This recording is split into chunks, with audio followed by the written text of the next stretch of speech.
करता हूँ। बिस्मिल्लाहिर्रहमानिर्रहीम। Dear students, welcome to Excellence Online Education. Physics की क्लास में खुशामदीद। फिजिक्स में चैप्टर नंबर 12 जिसका नाम है इलेक्ट्रोस्टैटिक्स। इस चैप्टर का जो टॉपिक हमने कल स्टार्ट किया था वो था इलेक्ट्रिक फ्लक्स। इलेक्ट्रिक फ्लक्स क्या होता है हमने ये देखा और इसके फॉर्मूलों को स्टडी किया।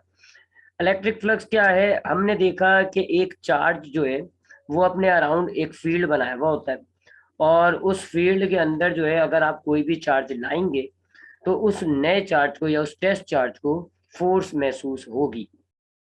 अब ये जो इलेक्ट्रिक फील्ड बनी हुई होती है, इस फील्ड की जगह जगह ताकत जो है वो अलग अलग होती है। किनारों पर जो फील्ड की ताकत है वो जरा ज्यादा होती है, वो कम होती है, और किनारों पे फील्ड जो है वो कम होती है, जबकि बीच की तरफ जो है वो फील्ड ज्यादा होती है। सो अब किनारों पे कम, बीच में ज्यादा, ये किस तरह रिप्रेजेंट किया जाए, किस तरीके से इसको चीज को चेक किया जाए, इसके लिए तीन चीज हमने पढ़ी। एक थी इलेक्ट्रिक इंटेंसिटी, एक थी इलेक्ट्रिक लाइंस ऑफ फोर्स, और एक था electric flux. Electric field intensity क्या होती है कि अगर आप एक फील्ड में चार्ज को लाते हो तो उस चार्ज को जितनी फोर्स मिलती है इसको आप इलेक्ट्रिक फील्ड इंटेंसिटी कहते हैं। दो फॉर्मूले हमने इसके बनाए, एक था E equals to F upon Q और एक था E equals to K Q upon R square. और जितनी इलेक्ट्रिक फील्ड इंटेंसिटी ज्यादा होगी समझ लें आप कि वहां फील्ड स्ट्रांग है, जहां इलेक्ट्रिक फील्ड इंटेंसिटी कम होगी वहां फील्ड जो है वो वीक है। इलेक्ट्रिक फील्ड इंटेंसिटी एक वेक्टर क्वांटिटी होती है, जबकि इसका यूनिट जो है वो न्यूटन पर मीटर होता है, या वोल्ट न्यूटन पर कॉलम या वोल्ट पर मीटर होता है। फिर जो दूसरी चीज हमने पढ़ी वो थी जी electric lines of force. Faraday ने इस चीज को इन्वेंट किया था और फराडे ने इलेक्ट्रिक फील्ड को लाइंस की सूरत में रिप्रेजेंट किया था। इन लाइंस को हम कहते हैं इलेक्ट्रिक लाइंस ऑफ फोर्स। ये पॉजिटिव चार्ज से बाहर की तरफ निकल रही होती हैं, जबकि नेगेटिव चार्ज से अंदर की तरफ निकलती है, अंदर की तरफ आ रही होती है। इनको आप कैसे बनाते हो, एक सोर्स चार्ज लो पॉजिटिव और एक टेस्ट चार्ज लो पॉजिटिव। अब टेस्ट चार्ज को जब आप सोर्स चार्ज के करीब लाएंगे तो वो रिपल होगा, तो जिस डायरेक्शन में रिपल होगा उस डायरेक्शन में आप एक लाइन ड्रॉ कर दें। इस तरह इलेक्ट्रिक लाइंस ऑफ फोर्स बनती हैं आपके पास। और इन इलेक्ट्रिक लाइंस ऑफ फोर्स से हमें फील्ड की स्ट्रांगनेस या वीकनेस का कैसे पता चलेगा कि जिस जगह में फील्ड लाइंस ज्यादा होंगी आप कहेंगे कि वहां फील्ड स्ट्रांग है, जहां फील्ड लाइंस कम होगी वहां आप कहेंगे फील्ड जो है वो वीक है। फिर तीसरी चीज जो हमने पढ़ी उसको हम कहते हैं इलेक्ट्रिक फ्लक्स। इलेक्ट्रिक फ्लक्स क्या है कि फील्ड का अगर आप एक एरिया लें, एक छोटा सा टुकड़ा लें, एक एरिया लें और उसमें से देखें कि कितनी लाइंस ऑफ फोर्स गुजर रही हैं, वही इलेक्ट्रिक लाइंस ऑफ फोर्स जितनी गुजर रही हैं उसको आप कहते हैं इलेक्ट्रिक फ्लक्स। मिसाल के तौर पे इस डायग्राम में मैंने ये एक एरिया दिया हुआ है और इस एरिया में से मुझे दो लाइंस नजर आ रही हैं गुजरती हुई, तो हम कहेंगे कि इस एरिया का फ्लक्स कितना है, 2। सिमिलरली इस एरिया को देखें, इस एरिया में से मुझे 4 इलेक्ट्रिक लाइंस गुजरती हुई नजर आ रही हैं, तो मैं क्या कहूंगा, इस एरिया का फ्लक्स जो है वो 4 है। तो फिर ये क्या हो गया, फ्लक्स हो गया जी। फ्लक्स क्या है, number of electric lines of force passing through the area. एक एरिया में से जितनी इलेक्ट्रिक लाइंस ऑफ फोर्स गुजर रही होती हैं उसको आप फ्लक्स कहते हैं। फ्लक्स एक स्केलर क्वांटिटी होती है। फ्लक्स क्या है, एक स्केलर क्वांटिटी है। और फ्लक्स का फॉर्मूला जो है, रुक जाए जरा मैं हाँ, फ्लक्स एक स्केलर क्वांटिटी है और ये इसका सिंबल होता है जी डेल्टा फाई, और इसका फॉर्मूला होता है electric field intensity multiply by delta A यानी एरिया। फील्ड को एरिया से आप मल्टीप्लाई करें, फ्लक्स आ जाएगा। अब चूंकि हम जानते हैं कि इलेक्ट्रिक फील्ड वो भी एक वेक्टर क्वांटिटी है और ये जो एरिया होता है ये भी एक वेक्टर क्वांटिटी होती है, जबकि फ्लक्स जो हमें मिल रहा है वो स्केलर है। तो ये क्या हो गया, ये डॉट प्रोडक्ट हो गया। दो वेक्टर्स अगर आपस में मल्टीप्लाई होते हैं, स्केलर मिलता है आपको, तो उसको आप डॉट प्रोडक्ट कहते हैं। तो ये डॉट प्रोडक्ट है जी इंटेंसिटी और एरिया के दरमियान। इंटेंसिटी की डायरेक्शन कैसे है जी, इंटेंसिटी की डायरेक्शन आप इलेक्ट्रिक लाइंस ऑफ फोर्स से निकाल लेंगे। इलेक्ट्रिक लाइंस ऑफ फोर्स से आप टेंजेंट बनाते हैं जिस पॉइंट पर भी, तो आपको electric lines of electric field की डायरेक्शन आपको मिल जाती है। और अगर फोर्स की डायरेक्शन आपको पता है तो वही फोर्स की डायरेक्शन है, वही इंटेंसिटी की डायरेक्शन है। जबकि एरिया की डायरेक्शन आप कैसे बनाएंगे, जो आपके पास सरफेस है, अगर आपके पास जैसे हॉरिजॉन्टल सरफेस है आप इससे परपेंडिकुलर लाइन ड्रॉ कर लें, या आपके पास ऐसे वर्टिकल सरफेस है तो आप इससे एक परपेंडिकुलर लाइन ड्रॉ कर लें, तो इस तरह आपको एरिया की डायरेक्शन मिल जाएगी। सो इंटेंसिटी भी जो है, इंटेंसिटी जो है ये भी एक वेक्टर हो गया, एरो लगा देते हैं। और डेल्टा ए ये भी एक वेक्टर हो गया, एरो लगा देते हैं। इन दोनों को मल्टीप्लाई करते हैं तो ये हमें फ्लक्स मिलता है, लेकिन फ्लक्स क्या है, एक स्केलर क्वांटिटी है, तो ये डॉट प्रोडक्ट हो गया। और हम जानते हैं कि जब डॉट प्रोडक्ट होता है तो इसका एक फॉर्मूला ये भी बनता है, ई डेल्टा ए कॉस थीटा। तो ये दो फॉर्मूले हो जाएंगे जी फ्लक्स के। अगर आप वेक्टर ले रहे हैं तो E vector dot A vector, और अगर आप खाली मैग्नीट्यूड ले रहे हैं तो इंटेंसिटी का मैग्नीट्यूड लें, एरिया का मैग्नीट्यूड लें और कॉस थीटा निकालें, ये आपको फ्लक्स मिल जाएगा। अब यहाँ थीटा आ रहा है जी, थीटा क्या है जी, इंटेंसिटी और एरिया यानी इन दोनों क्वांटिटीज के दरमियान जो एंगल होता है।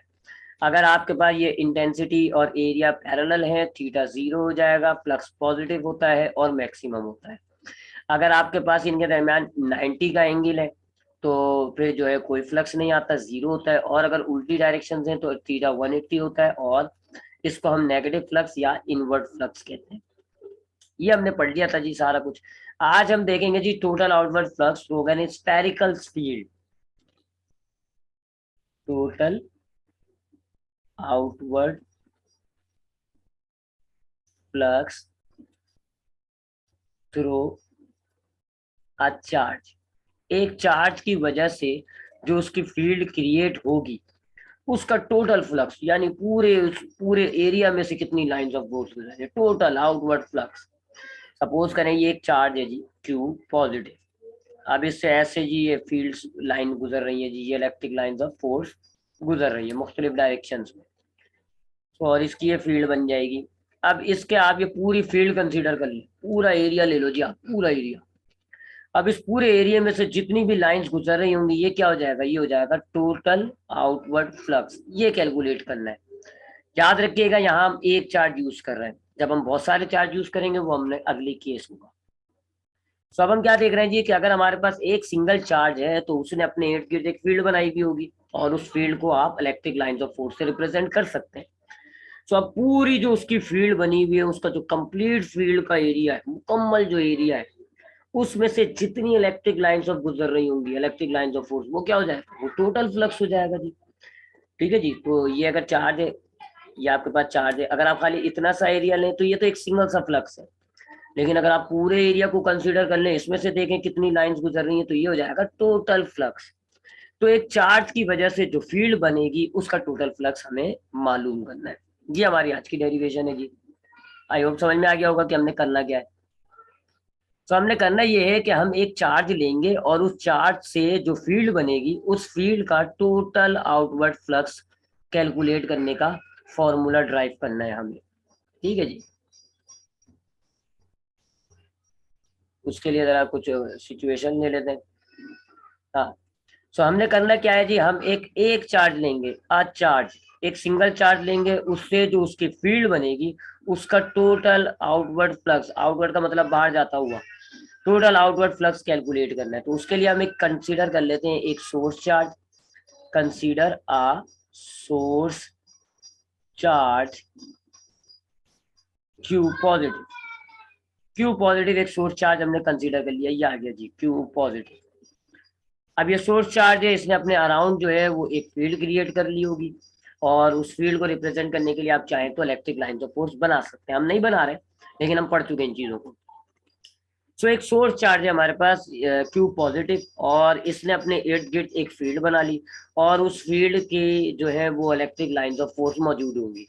अब इस पूरी फील्ड का जो टोटल एरिया होगा उसमें से जितनी इलेक्ट्रिक लाइंस ऑफ फोर्स गुजर रही होंगी, यानी टोटल आउटवर्ड फ्लक्स, वो हमें कैलकुलेट करना है। सो अब हम यहाँ कंसीडर कर लेते हैं कि इसने जो फील्ड बनाई है वो एक स्फेरिकल शेप में है। Let field is in spherical shape. ठीक है जी, हम इसकी फील्ड को स्फेरिकल शेप में कंसीडर कर लेते हैं। चलें जी, इसकी फील्ड को स्फेरिकल शेप में कंसीडर कर लेते हैं। तो ये आ गई जी इसकी स्फेरिकल फील्ड। ठीक है, ये रहेगी। ठीक है जी, बात समझ में आ गई। एक सोर्स चार्ज है क्यू पॉजिटिव, और हमने इसकी फील्ड को एक स्फेयर की सूरत में ले लिया। अब इस पूरे स्फेयर में से जितनी भी इलेक्ट्रिक लाइंस ऑफ फोर्स बाहर जा रही हैं वो क्या बना देंगी, वो टोटल फ्लक्स हमें बना के देंगी, वो हमें कैलकुलेट करना है। सो हमने एक सोर्स चार्ज लिया जी क्यू पॉजिटिव, और हमने इसकी जो फील्ड है उसको स्फेरिकल शेप में कंसीडर कर लिया। अब हम क्या करेंगे जी, चूंकि यहाँ पर तो भाई अलग अलग स्फीयर, अलग अलग जगह कहीं से लाइंस ऑफ फोर्स अलग तरीके से गुजर रही होंगी, हम इस फील्ड, इस स्फीयर को डिवाइड करेंगे, डिवाइड इनटू स्मॉलर पार्ट्स। अब हम अपनी आसानी के लिए हम क्या करेंगे जी, इस पूरे सर्किल को छोटे छोटे टुकड़ों में कन्वर्ट कर देंगे। ठीक है जी, मैं अभी करके दिखा रहा हूँ, फिर मैं मिटा दूंगा। ऐसे आप छोटे छोटे टुकड़ों में इसको, पूरे उस फील्ड को ना, आप ऐसे छोटे छोटे टुकड़ों में इस पूरे सर्किल को छोटे छोटे टुकड़ों में डिवाइड कर दें, ऐसे ऐसे। इस पूरी फील्ड को हमने छोटे छोटे छोटे छोटे एरिया के लिए आप छोटे छोटे टुकड़ों में हमने डिवाइड कर दिया। इस तरह ये हमने छोटे छोटे टुकड़े में डिवाइड किया, बहुत ज्यादा टुकड़े हो गए ये। सच दैट, सच दैट कि अब हर टुकड़े में से सिमिलर इलेक्ट्रिक फील्ड गुजर रही है। सच दैट, एक बात कि each part has same electric field. ठीक है जी, अब देखो ना, पहले आपके पास ये सर्किल था, अब हो सकता है यहाँ से ज्यादा फोर्सेज जा रही हो, यहाँ से कम फोर्स जा रही हो। हमने क्या किया, हमने जो है वो छोटे छोटे टुकड़े बना लिए इस फील्ड के। अब हर टुकड़े से हमारे पास जो फील्ड की डायरेक्शन है और फील्ड की जो मिकदार है वो सेम जा रही है, तीनों में से एक एक जा रही है। ऐसे हमने करना है। हमने क्या किया, इस पूरे सर्किल के बहुत सारे छोटे छोटे टुकड़े कर लिए, तकरीबन सारा टुकड़ा प्लेन हो गया है, ऑलमोस्ट प्लेन। ये बात भी लिख देता हूँ चले, हर हर पार्ट जो है वो ऑलमोस्ट प्लेन हो गया है जी। हर टुकड़ा आपका तकरीबन प्लेन आ रहा होगा, और हर टुकड़े में से जो इलेक्ट्रिक फील्ड इंटेंसिटी होगी वो सिमिलर होगी। ठीक है जी, तो हम ये एक उसमें से टुकड़ा कंसीडर कर लेते हैं। ये एक टुकड़ा कंसीडर कर लिया मैंने। ठीक है जी, उसमें से फील्ड जो होगी वो सब टुकड़ों की फील्ड अब कितनी ले लेंगे हम, ई। सबकी ई होगी, इसकी भी ई होगी, इसकी भी इंटेंसिटी ई होगी, इसकी भी इंटेंसिटी ई होगी, इसकी भी इंटेंसिटी ई, सबकी इंटेंसिटी सिमिलर करिए। कोई टुकड़ा बड़ा हो सकता है, कोई टुकड़ा ज्यादा हो सकता है, छोटा हो सकता है। ठीक है, और सबकी एरिया और इंटेंसिटी की डायरेक्शन भी सिमिलर, यानी कि एंगल जीरो होगा। एरिया ऐसा होगा, इंटेंसिटी भी बिल्कुल स्ट्रेट लाइन में निकल रही होगी, थीटा जो है वो सबका सिमिलर होगा। तो अब क्या होगा, हर पार्ट के अंदर दो खूबियां आ जाएंगी। हर पार्ट, कोई सा भी पार्ट आप ले लें, पार्ट अगर आप ये पहला टुकड़ा लें या दूसरा टुकड़ा लें, हर पार्ट में एक तो इंटेंसिटी कांस्टेंट हो गई, और दूसरा हर पार्ट का जो थीटा है वो जीरो हो जाएगा। जी आपने करना है, आपने एक सोर्स चार्ज लिया, उसकी फील्ड को इस स्फीयर की फॉर्म में कंसीडर कर लिया। अब आप जानते हैं स्फीयर का कहीं पे हिस्सा ज्यादा होता है, कहीं पे हिस्सा कम होता है। इसका मतलब है कहीं से फील्ड ज्यादा गुजर रही होंगी, कहीं से इलेक्ट्रिक लाइन ऑफ फोर्स कम जा रही होंगी। सो हमने क्या किया, इस पूरे स्फीयर के छोटे छोटे टुकड़े कर दिए। कोई पार्ट छोटा होगा, कोई पार्ट थोड़ा बड़ा होगा, लेकिन हमने टुकड़े ऐसे किए हैं कि एक बात, हर टुकड़ा तकरीबन प्लेन हो गया। दूसरी बात, हर टुकड़े में से जो अब इलेक्ट्रिक लाइंस ऑफ फोर्स है वो एक ही जैसी गुजर रही है। यानी अगर एक टुकड़े में से 10 इलेक्ट्रिक लाइंस ऑफ फोर्स गुजर रही है, तो सब में से 10 गुजरनी चाहिए। भले छोटे हो टुकड़े, एरिया डिफरेंट हो सकते हैं। मैंने तो यहाँ सिमिलर, देखो ना, कुछ आपको कुछ एरिया आपको छोटा नजर आ रहा होगा, देखें ये थोड़ा छोटा है, ये काफी बड़ा है। तो किसी में से ज्यादा बड़ा एरिया होगा, किसी का कम बड़ा एरिया होगा। बस कंडीशन क्या है जी, कि इन सब टुकड़ों में जो इंटेंसिटी पास आउट हो रही होगी, जो इलेक्ट्रिक लाइंस ऑफ फोर्स गुजर रही होंगी, वो सेम गुजर रही होंगी, और सबकी electric lines of force area के साथ पैरेलल होंगी। ठीक है जी, अब हम हर टुकड़े का फ्लक्स निकालते हैं, हर टुकड़े का। सो पहला जो टुकड़ा होगा, पहला पार्ट जो होगा, पार्ट वन, उसका फ्लक्स कितना होगा, डेल्टा फाई, उसको हम वन कह लेंगे। फॉर्मूला क्या होता है फ्लक्स का, E dot delta A one. ठीक है जी, ये पहले पार्ट, पहला कोई एक टुकड़ा ले लें आप, इस टुकड़े की बात कर रहा हूं मैं, इस टुकड़े का फ्लक्स निकाल रहा हूं मैं। तो क्या फॉर्मूला होता है, intensity dot delta A. Intensity same है इसलिए ई लिखा है, लेकिन एरिया अलग अलग हो सकता है, कोई टुकड़ा शायद छोटा हो, कोई टुकड़ा बड़ा हो, तो इसलिए मैंने ए वन लिखा है। अब डॉट प्रोडक्ट वाला फॉर्मूला लगाते हैं, ई delta A one cos theta. क्योंकि कॉस जीरो है, थीटा सॉरी जीरो है, और कॉस जीरो वन हो जाता है, लिहाजा कॉस बेकार हो जाएगा। और पहले टुकड़े का फ्लक्स आ रहा है ई डेल्टा ए वन, ये पहले टुकड़े का फ्लक्स आ रहा है। इसी तरीके से अब हम दूसरे टुकड़े का फ्लक्स निकालते हैं जी, इस वाले का फ्लक्स निकालते हैं। इसका एरिया डिफरेंट हो सकता है ये छोटा हो सकता है ये बड़ा हो, तो इसका हम A2 कर देंगे। तो दूसरे टुकड़े का फ्लक्स क्या कहलाएगा, डेल्टा फाई 2। इंटेंसिटी तो सेम होगी इसलिए ई लिखा है, लेकिन एरिया अलग हो सकता है तो एरिया 2 लिख देंगे। सिमिलरली तीसरे टुकड़े का निकालेंगे तो वो हो जाएगा डेल्टा फाई 3, उसका फॉर्मूला हो जाएगा intensity area 3, and so on. जितने भी टुकड़े होंगे आप सबके निकाल लें, बहुत सारे टुकड़े होंगे, सारों का आप फ्लक्स निकाल लें। ठीक है, तो हमने यहाँ पर जितने भी हमारे पास 100-200 पार्ट्स हो गए, सबके हमने फ्लक्स निकाल लिए। अब क्योंकि फ्लक्स एक स्केलर क्वांटिटी होती है, तो टोटल फ्लक्स के लिए हम क्या करेंगे, इनको सिंपल ऐड कर देंगे। टोटल फ्लक्स के लिए हम क्या करेंगे, हम अलजेब्रिक सम निकाल लेंगे, क्योंकि आपको पता है फ्लक्स एक स्केलर क्वांटिटी होती है, और स्केलर क्वांटिटीज को आप नॉर्मली प्लस कर सकते हैं, 1 2 3 प्लस ऐसे। तो टोटल फ्लक्स को हम डेल्टा फाई से डिनोट करते हैं, और कैसे निकालेंगे, जितने भी आपके पास एरिया के फ्लक्स हैं उनको आप ऐड कर लें। तो delta phi 1 plus delta phi 2 plus delta phi 3 and so on. ठीक जी, यहाँ तक बात समझ में आ गई। आपने एक चार्ट लिया, उसकी फील्ड को स्फेरिकल कंसीडर किया और इस स्फीयर के छोटे छोटे टुकड़े कर दिए।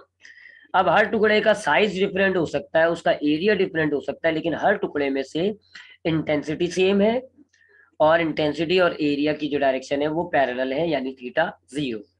तो आपने पहला टुकड़ा लिया, उसका फ्लक्स निकाला ई डेल्टा A1। दूसरा टुकड़ा लिया, उसका फ्लक्स निकाला ई डेल्टा A2। तीसरा लिया, उसका फ्लक्स निकाला ई डेल्टा A3। इस तरह आपको पता चल गया सीक्वेंस क्या है। फिर आपने टोटल फ्लक्स मालूम करना है, तो टोटल हम कैसे निकालेंगे, तमाम फ्लक्स को ऐड करके।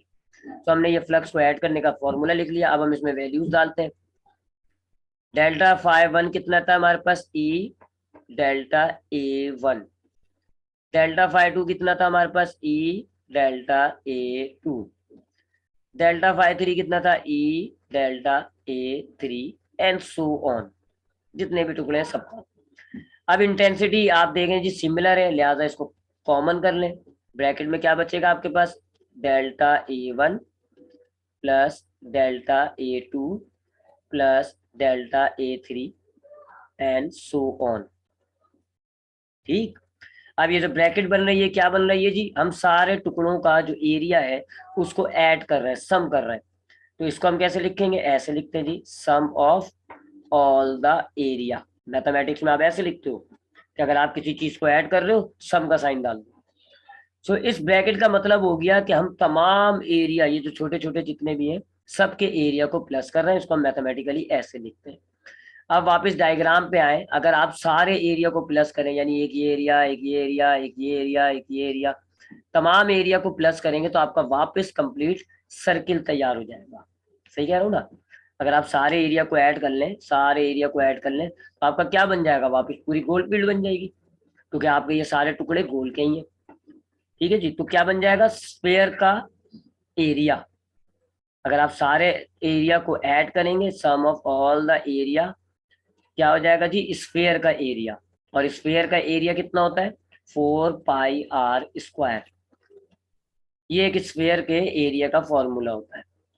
ठीक है जी, तो सम ऑफ डेल्टा ए का मतलब हो गया कि हम सारे टुकड़े के एरिया को ऐड कर रहे हैं, जो कि फिर पूरा कंप्लीट सर्किल बन जाएगा, और कंप्लीट सर्किल का एरिया जो है वो 4πr² होता है, लिहाजा ई।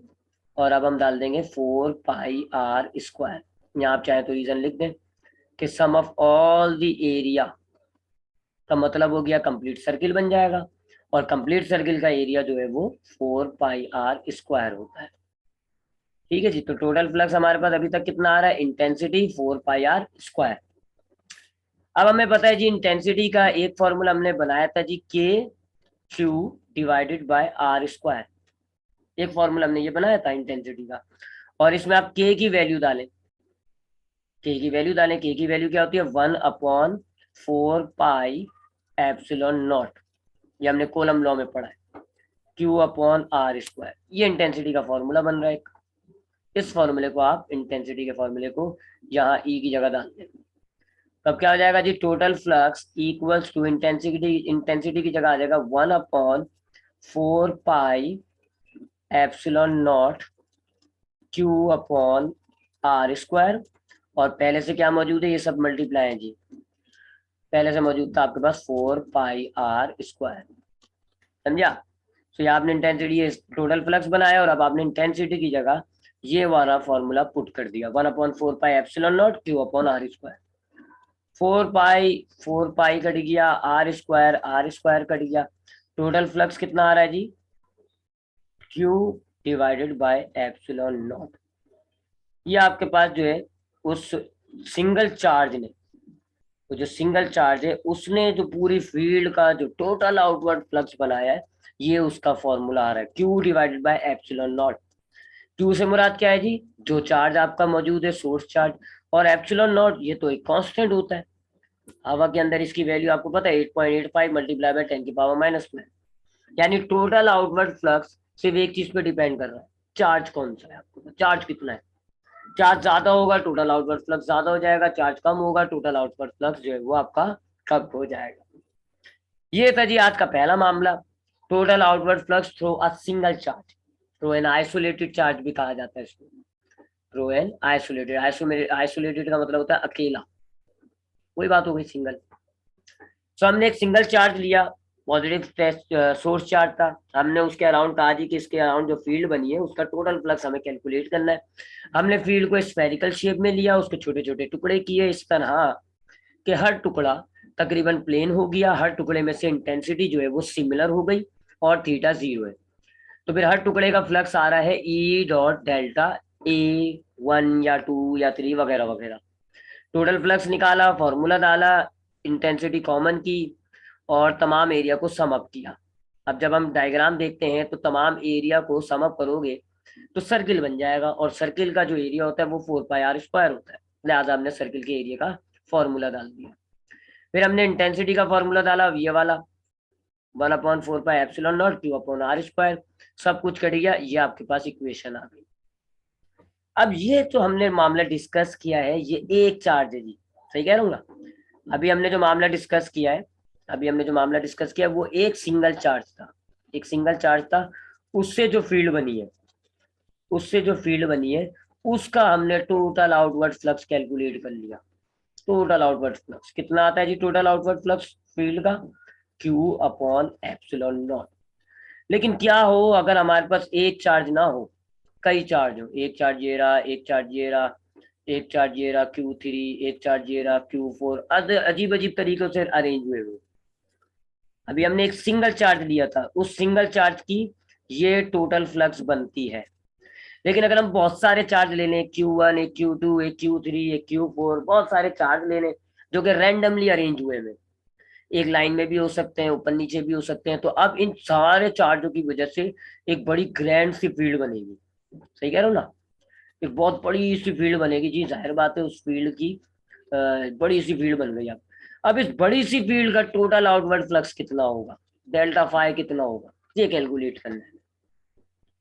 तो अभी हमने क्या किया, एक सोर्स चार्ज लिया और उसकी जो फील्ड बनती है उसका टोटल आउटवर्ड फ्लक्स देखा, और अब हम क्या करने जा रहे हैं, अब हम जो एक हमने बहुत सारे चार्जेस ले लिए, इनफाइनाइट चार्जेस कह लो आप, बहुत सारे चार्जेस ले लूंगा, अगर मैं 3 4 5 10 रैंडमली अरेंज कर दूं, तो अब उसकी जो फील्ड बनेगी उस फील्ड का मुझे अब टोटल फ्लक्स चाहिए। अब हम ये निकालने जा रहे हैं जी, इसके लिए आपके पास एक बहुत ही बड़ा जबरदस्त लॉ है जिसको हम कहते हैं गॉस लॉ। गॉस लॉ, ये एक लॉ है जी, बहुत इंपॉर्टेंट होता है ये आपके पास, इसको जरा गौर से सुनिएगा, पेपर में बहुत आता है। गॉस लॉ क्या है जी, गॉस लॉ आपको इस सिचुएशन के अंदर टोटल आउटवर्ड फ्लक्स बताता है कितना है। इस सिचुएशन में क्या आपके पास मल्टीपल चार्जेस हो, बहुत सारे अगर आपके पास चार्जेस हैं, उनकी एक बड़ी ग्रैंड फील्ड बनी हुई है, उस ग्रैंड फील्ड का जो टोटल आउटवर्ड फ्लक्स है वो आपको बताता है कौन, गॉस लॉ। एक साइंटिस्ट था गॉस, उसने इसको पेश किया था। क्या है जी ये लॉ, मैं आपको बताता हूँ ये लॉ क्या है जी, total outward flux, total outward flux due to many charges, बहुत सारे चार्जेस हैं उनसे जो टोटल आउटवर्ड फ्लक्स बनता है, is total charge divided by epsilon naught. ये है जी गॉस लॉ कि अगर आपके पास बहुत सारे चार्जेस होते हैं और उससे जो टोटल आउटवर्ड फ्लक्स बन रहा है आपकी फील्ड का, वो कितना है जी? टोटल चार्ज करें आप, डिवाइड कर दें एप्सिलॉन नॉट से। टोटल चार्ज का मतलब है सारे चार्ज को प्लस कर दो और फिर डिवाइड कर दो किससे? एप्सिलॉन नॉट से। मैथमेटिकली अगर मैं लिखूं तो ये हो गया total outward flux equal to, ये हमने जितने भी चार्जेस हैं Q1 plus Q2 plus Q3, जितने भी चार्जेस हैं सबको ऐड करा तो हम कहेंगे इसको Q। Q is the total charge. तो total charge divided by epsilon naught, ये वाली इक्वेशन आ रही है जो अभी हमने ड्राइव की। एक चार्ज हो तब भी यही फॉर्मूला है, बहुत सारे चार्ज हो तब भी यही फॉर्मूला है, बस फर्क क्या है? अगर एक चार्ज है तो वही एक चार्ज होगा जी, और अगर बहुत सारे चार्ज हैं तो सारे चार्ज को प्लस करोगे तो आपका वो एक टोटल चार्ज बनेगा, या यूं कह सकते हो सारे चार्ज मिलके एक बड़ा चार्ज बन जाएंगे। समझ आई बात? ये सारे चार्जेस है ना, ये सारे चार्जेस आपस में मिलके एक बड़ा सा चार्ज बन जाएंगे। और अब ये वाली सिचुएशन हो गई कि एक सिंगल बड़ा सा चार्ज है और उसकी वजह से जो टोटल फील्ड है उसका फॉर्मूला यही बनना चाहिए, क्यू अपॉन एप्सिलॉन नॉट। ये है जी वो मामला कि अगर आपके पास बहुत सारे चार्जेस हैं तो आप उसकी जो फील्ड बनती है उसका टोटल फ्लक्स कैसे निकालोगे? तमाम चार्जेस को प्लस करोगे और डिवाइड कर दोगे एप्सिलॉन नॉट से। इस फॉर्मूले से आप निकालते हैं जी। इसका मतलब क्या हो गया कि जितने भी चार्जेस हैं वो सारे चार्ज मिलकर एक रिजल्टेंट चार्ज बना देते हैं, एक बड़ा चार्ज बना देते हैं, और फिर उससे पूरी एक बड़ी सी फील्ड बन जाती है। उसका फ्लक्स उतना ही होगा जितनी एक चार्ज से बनती है। एक और इंटरेस्टिंग बात आती है इस लॉ के अंदर।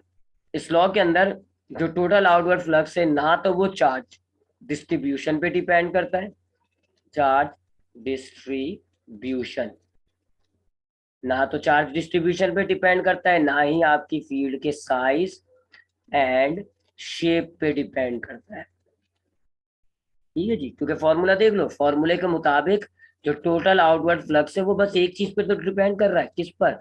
Total charge. क्योंकि ये जो नीचे है डिवाइड जिससे हो रहा है एप्सिलॉन नॉट, ये तो कांस्टेंट है।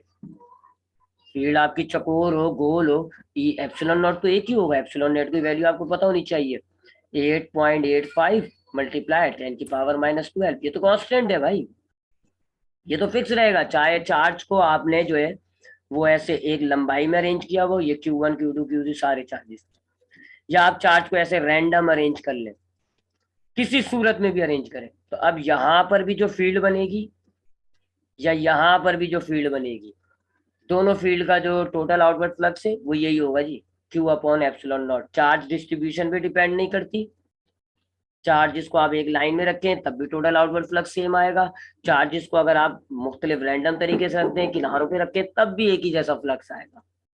चार्ज डिस्ट्रीब्यूशन पे डिपेंड नहीं करती। इसी तरीके से जो आप फील्ड कंसीडर करते हो, भले आप वो स्फेयर की शेप में करो, सिलेंडर की शेप में करो, चकोर शेप में करो, फील्ड को किसी भी फील्ड का कोई भी शेप ले लो, कोई भी साइज ले लो, तब भी टोटल आउटवर्ड फ्लक्स इतना ही रहेगा। क्यों? क्योंकि फॉर्मूला आप देख रहे हो, सिर्फ चार्ज ही तो है, सिर्फ चार्ज है। हाँ, चार्ज कम बारी कर दें फिर फ्लक्स चेंज हो जाएगा। अगर चार्ज आप ज्यादा कर दें, चार्ज आप चाहे कम कर दें, तो ये आपका फ्लक्स चेंज हो सकता है। सो ये है जी गॉस लॉ। गॉस लॉ के मुताबिक अगर मैं सिंपल करने के लिए तीन चार्ज ले लेता हूँ, एक चार्ज है ये Q1, एक चार्ज है ये Q2, और एक चार्ज है ये Q3। ठीक है जी, अभी मैंने इसको देखे कैसे अरेंज किया हुआ है, ट्रायंगुलर फॉर्म में। टोटल आउटवर्ड फ्लक्स कितना बनेगा अब भी? Q upon epsilon not. अब मैं अगर इनको लीनियर फॉर्म में अरेंज कर लूँ, Q1 Q2 Q3, अब भी टोटल आउटवर्ड फ्लक्स कितना बनेगा? Same, total charge divided by epsilon not. या अगर मैं इनको वर्टिकल अरेंज कर लूँ, Q1 Q2 Q3, अब भी टोटल आउटवर्ड फ्लक्स कितना बनेगा? यही, delta phi equals to Q upon epsilon naught. जी, इसका मतलब होता है कि चार्ज डिस्ट्रीब्यूशन पे फील्ड का जो फ्लक्स है वो डिपेंड नहीं करता। सिमिलरली अगर मैं यहाँ पर फील्ड को इस एग्जाम्पल में चकोर लूँ, इस एग्जाम्पल पे भी मैं स्क्वायर ले लेता हूँ लेकिन थोड़ा बड़ा कंसीडर कर लूँ फील्ड को, या इस एग्जाम्पल में मैं फील्ड को स्फीयर फॉर्म में ले लूँ, कोई फर्क नहीं पड़ता। फील्ड का शेप, फील्ड का साइज, चार्ज की डिस्ट्रीब्यूशन, तीनों चीजों पे जो टोटल फ्लक्स है वो डिपेंड नहीं करता। टोटल डिपेंड करता है बस खाली चार्जेस की क्वांटिटीज पर। 3 चार्ज लेंगे और अगर चार चार्ज कर दें या 5 कर दें, फिर टोटल फ्लक्स चेंज हो जाएगा, क्योंकि ये क्यू की वैल्यू जो है ये वेरिएट कर जाएगी। ये है जी Gauss law. So Gauss law क्या है जी? Total outward flux due to many charges is equals to total charge divided by epsilon naught, and the total outward flux does not depend on the charge distribution and size or shape of the field. ये Gauss law है जी। इंशाल्लाह अब हम इसकी applications देखेंगे। ये Gauss law तो हमने बना लिया चलो इतनी मेहनत से, लेकिन फिर इसका फायदा क्या है? What is the application of the Gauss law? Application क्या है जी गॉस लॉ की? कि हम फिर गॉस लॉ की मदद से, अगर हम बहुत सारे चार्जेस हो, हमारे पास मल्टीपल चार्जेस हो, फील्ड का कोई भी शेप हो, ऐसी सिचुएशन में हम जो है वो सॉल्व करते हैं मामले को। ऐसी सिचुएशन, मिसाल के तौर पे एक ये कागज है जी, ये कागज है, इसमें बहुत सारा चार्ज पड़ा हुआ है जी, पॉजिटिव चार्ज लगा लो बहुत सारा। ये अब ये सिचुएशन पहले अनसॉल्वेबल थी कि अगर मेरे पास एक पतली सी शीट है, इसमें बहुत सारे चार्जेस लगे हुए, या इंटेंसिटी क्या होगी, या फोर्स क्या होगी, यहाँ जो है वो फ्लक्स क्या होगा, ये सारे मामला पहले हमारे लिए इम्पॉसिबल थे सॉल्व करना।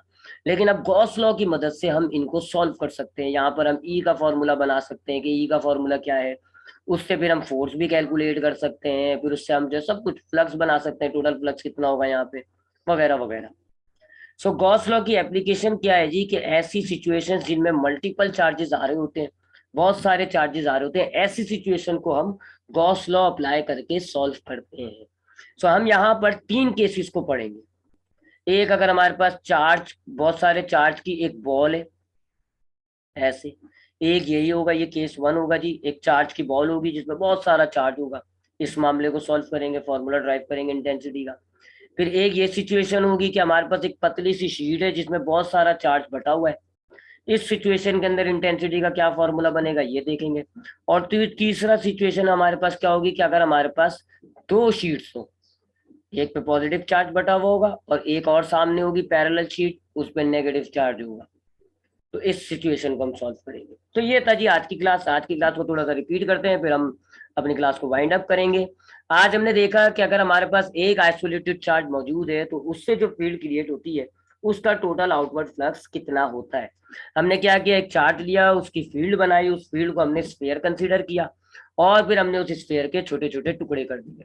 ये टुकड़े कुछ इस तरह किए कि हर टुकड़ा तकरीबन प्लेन हो गया, हर टुकड़े पे से इंटेंसिटी कांस्टेंट थी, और हर टुकड़े का जो इंटेंसिटी और एरिया का डायरेक्शन है वो पैरेलल था। हमने हर टुकड़े का फ्लक्स निकाला, फिर तमाम फ्लक्स को ऐड करके टोटल फ्लक्स बनाया। तो फिर यहाँ तक हमने किया। फिर जो टोटल एरिया आ रहा था, सम ऑफ ऑल द एरिया, चूंकि सारे एरिया को हम मिलाएंगे पूरा सर्किल बन जाएगा, और सर्किल का एरिया होता है 4πr²। तो हमने ये 4πr² डाला जी, ये 4πr² डाला हमने। फिर हमने इंटेंसिटी को रिप्लेस किया, उसका ये फॉर्मूला डाला ये वाला, और जब हमने कैंसिल आउट किया तो ये हमारे पास आ गया, एक चार्ज अगर मौजूद है उसका टोटल आउटवर्ड फ्लक्स कितना है, Q/ε0। फिर हमने बात करी अगर मल्टीपल चार्जेस हो, बहुत सारे चार्जेस हो जी, Q1 Q2 Q3 Q4, तो फिर जो टोटल आउटवर्ड फ्लक्स होगा फील्ड का वो कितना होता है, उसके लिए हमने पढ़ा गॉस लॉ। गॉस लॉ के मुताबिक अगर बहुत सारे चार्जेस आपके पास होते हैं तो उनका जो टोटल आउटवर्ड फ्लक्स होगा वो कितना होगा जी? टोटल चार्ज लें, डिवाइड करें उसको ε0 से, ये उसकी मैथमेटिकल इक्वेशन है। और इस लॉ के मुताबिक सिर्फ जो फ्लक्स है, फ्लक्स जो है वो एक ही चीज पर डिपेंड करता है, इस टोटल चार्ज पर, क्यू पर, टोटल चार्ज पर। नीचे जो डिवाइड हो रहा है वो तो फिक्स है। यानी कि लोग पहले कंसीडर करते थे कि चार्ज डिस्ट्रीब्यूशन पर फर्क पड़ता है, ऐसा नहीं है, कोई चार्ज डिस्ट्रीब्यूशन पे टोटल फ्लक्स का फर्क नहीं पड़ता, और ना ही फील्ड के साइज और शेप का कोई फर्क पड़ता है। यहाँ ये मैंने आपको एग्जांपल देके समझाया। लोग पहले समझते थे कि इस सिचुएशन में अलग फ्लक्स होगा, इसमें अलग, इसमें अलग, लेकिन ऐसा नहीं है, तीनों फ्लक्स सेम है जी। देख ले, तीनों फ्लक्स आपके सेम है। फिर हम इंशाल्लाह कल की क्लास में इनकी एप्लीकेशंस देखेंगे। एप्लीकेशंस ऑफ गॉस लॉ क्या है कि जी हमारे पास बहुत सारी ऐसी सिचुएशंस होती थी जिनमें मल्टीपल चार्जेस होते थे, और ऐसी सिचुएशन को हम सॉल्व नहीं कर पा रहे थे, क्योंकि कोलम लॉ में 2 चार्जेस होते हैं, जो हमने फ्लक्स पढ़ा है उसमें एक चार्ज होता है। मल्टीपल चार्जेस को हम कैसे सॉल्व करें? एक तरीका तो ये होता है कि जी आप कोलम लॉ की तरह 2-2 चार्ज को एक एक करके कंसिडर करें। जैसे यहाँ अगर तो 4 चार्ज है, तो पहले इन 2 को कंसीडर कर लें, फिर इसको इसको कंसीडर कर लें, फिर इसको इसको कंसीडर, तो बहुत लंबा हो जाएगा। बहुत लंबा हो जाएगा, सिचुएशन सॉल्व तो कर लेंगे लेकिन काफी लंबी हो जाएगी। तो गॉस लॉ की मदद से हम इन मामलों को आसानी से सॉल्व कर लेते हैं। सो हम ऐसी सिचुएशन में जिसमें मल्टीपल चार्जेस होते हैं वो हमारे लिए अनसॉल्वेबल सिचुएशन थी, लेकिन अब गॉस लॉ के बाद हम उनको सॉल्व कर सकते हैं, उनमें इक्वेशंस बना सकते हैं, फॉर्मूले बनाएंगे। मैं आपको सिर्फ इंटेंसिटी का फॉर्मूला बना के दिखाऊंगा। जाहिर बात है, आपने इंटेंसिटी निकाल ली तो फिर आप फोर्स भी निकाल सकते हो। फोर्स का फॉर्मूला आपको याद होना चाहिए। फोर्स का फॉर्मूला होता है EQ, वही इंटेंसिटी के फॉर्मूले से निकाला है। इंटेंसिटी का फॉर्मूला था ना F/Q। तो आपने अगर इंटेंसिटी निकाल ली तो आप इस फॉर्मूले से फोर्स कैलकुलेट कर सकते हो। ठीक है, तो बाकी सब काम तो आपके शुरू हो जाते हैं। तो ये इंशाल्लाह 3 एप्लीकेशन है जी। ये गॉस लॉ बड़ा इंपॉर्टेंट होता है, इन 3 में से कोई एक एप्लीकेशन के साथ आता है। ये इंशाल्लाह अब हमने नेक्स्ट क्लास में, कल की क्लास में देखना होगा।